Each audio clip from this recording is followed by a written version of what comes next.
जो उर्दू के जाने माने शायर तो थे ही, अंग्रेजी भाषा के भी प्रकांड पंडित थे।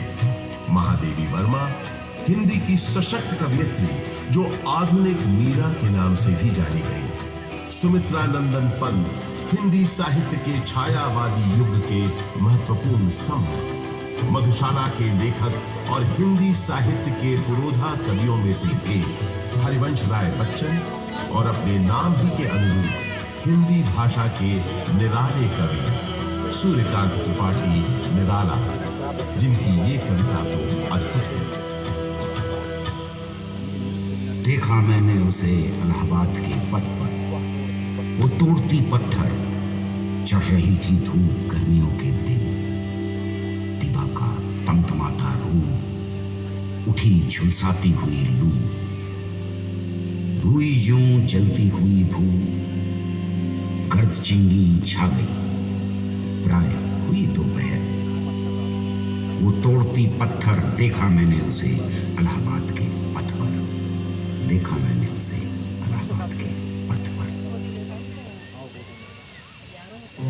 कला और साहित्य के साथ साथ राजनीति का भी खास गढ़ रहा है प्रयागराज।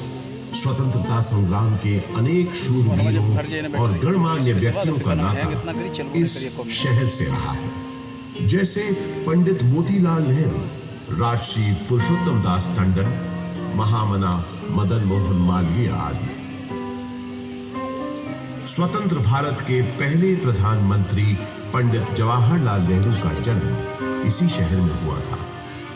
उनका घर आनंद भवन स्वाधीनता संग्राम की गतिविधियों का एक बड़ा केंद्र था, जिसकी वजह से प्रयागराज भी आजादी की लड़ाई का एक महत्वपूर्ण हिस्सा बन गया।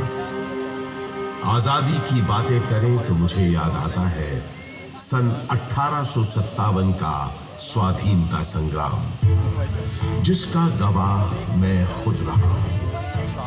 अनेकों भीषण लड़ाइयां मैंने देखी।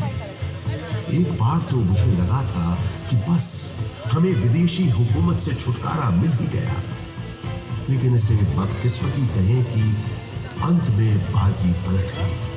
परंतु इन युद्ध की वजह से इलाहाबाद एक दिन के लिए ही सही भारत की राजधानी बना।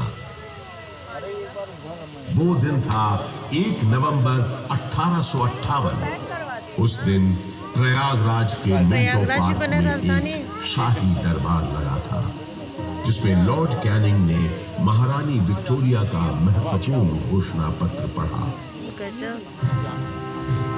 आज 1 नवंबर 1858 के दिन से